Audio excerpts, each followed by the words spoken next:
Council's budget for 2026-27 was delivered today and is a carefully considered plan for the year ahead that focuses on great livability, quality infrastructure and improved services for our region. We have had to make some tough choices. We have reduced discretionary spending and have focused on investing in essential services like roads, water, wastewater, waste management and the maintenance of local infrastructure. This year's budget totals $324.3 million, including $116.6 million for 122 capital projects across the region and $207.7 million in operating expenditure to continue delivering the services that our communities rely on every single day. I want to be really clear. It's been a tough budget. We understand that there are pressures right across communities that come in all shapes and forms. Like households and businesses right across the nation, Council is also dealing with rising costs. Things like fuel, which equates to an extra $2 million and an additional $7 million in depreciation costs as a result of our road flood damage works. That's on top of chemical and contractor costs. At the same time, external funding has become tighter. This budget has been carefully reviewed and we have been working through these decisions for months now to make sure we deliver a responsible budget that focuses on what matters most. We have worked hard to bring funding into our region, securing $34.7 million in external grants and contributions to help reduce costs for our ratepayers.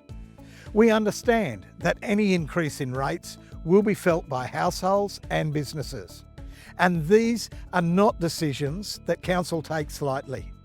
Despite reducing discretionary expenditure and securing external funding, a rates increase is needed to cover the rising cost of delivering services across our region.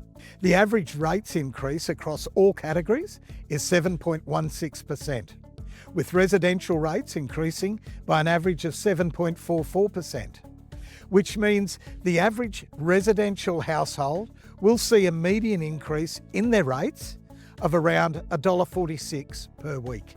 The Department of Natural Resources and Mines issued new land values across the region in March 26, with some individual land values increasing by as much as 445%. While that's great news for our resale values, it does have an adverse impact on general rates for some ratepayers who will receive increases higher than the average.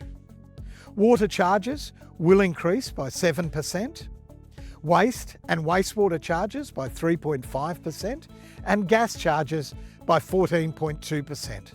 These are not decisions we take lightly, but they do reflect the real cost of continuing to deliver these services safely and reliably across a region as large as ours. For example, it costs Council around $19.6 million a year to deliver safe, reliable water services. This cost averages out to be around $696 per consumer per year. We are also making one important change to utility charging by removing the 5% discount on water, waste and wastewater. This supports a clearer, user-pay approach and reduces cross-subsidisation so customers are paying more fairly for the services they use. At the same time, we will continue to offer a region-wide 5% discount on general rates for ratepayers who pay their rates notice on or before the due date. Water is our single most important resource on the Western Downs, so we've invested more than $13.5 million into capital water supply, water treatment and wastewater infrastructure this year, while continuing to advocate to the state and the federal government to investigate long-term solutions for water security. Strong local transport networks are essential for keeping communities connected and supporting business growth. More than $26 million will be directed to capital roads, stormwater and transport network projects. We will also continue to strongly advocate to the state and federal governments to invest in the region's more than 1,800 kilometres of national highway and state-controlled roads, helping improve safety, reliability and long-term connectivity. Activating our communities and creating exciting new places and spaces remain important priorities in 2026-27, supported by a $35.4 million investment in community development. We will continue to empower local community groups to deliver new and unique initiatives through the continuation of our grants and funding programs, while also supporting the much-loved events that celebrate our region's livability. This includes the Tara Festival of Culture and Camel Races, Chinchilla Melon Festival, and the Words Out West Readers and Writers Festival, continuing to draw visitors and showcase the unique character of the Western Downs.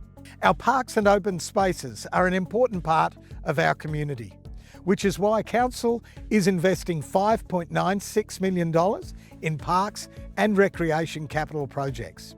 This includes a major upgrade to community recreation facilities at Chinaman's Lagoon in Miles, along with the completion of Dalby's new Thomas Jack Park Precinct's play and recreation areas, which includes the new water play area. Council has committed $15.9 million to upgrade and improve key community and regional facilities across the Western Downs, including showgrounds, swimming pools, sale yards, civic centres, community halls and sport and recreation spaces. This includes improvements at the Dalby sale yards, planning and design work for internal road upgrades at the Tara Showgrounds and drainage works at the Dalby Showgrounds. This year, Council will also complete design and site preparation for a new aquatic centre precinct in Chinchilla and continue remediation works at the Wandoan Aquatic Centre. This budget is about balancing responsibility with investment, living within our means while being upfront about the pressures we face. It reflects our commitment to strong finances, fair outcomes and delivering the infrastructure and services that our region needs. Prepared with the community front of mind, it supports growth, strengthens livability and keeps the Western Downs a great place to live, work and prosper. To find out more about Council's budget for the year ahead, please visit our website.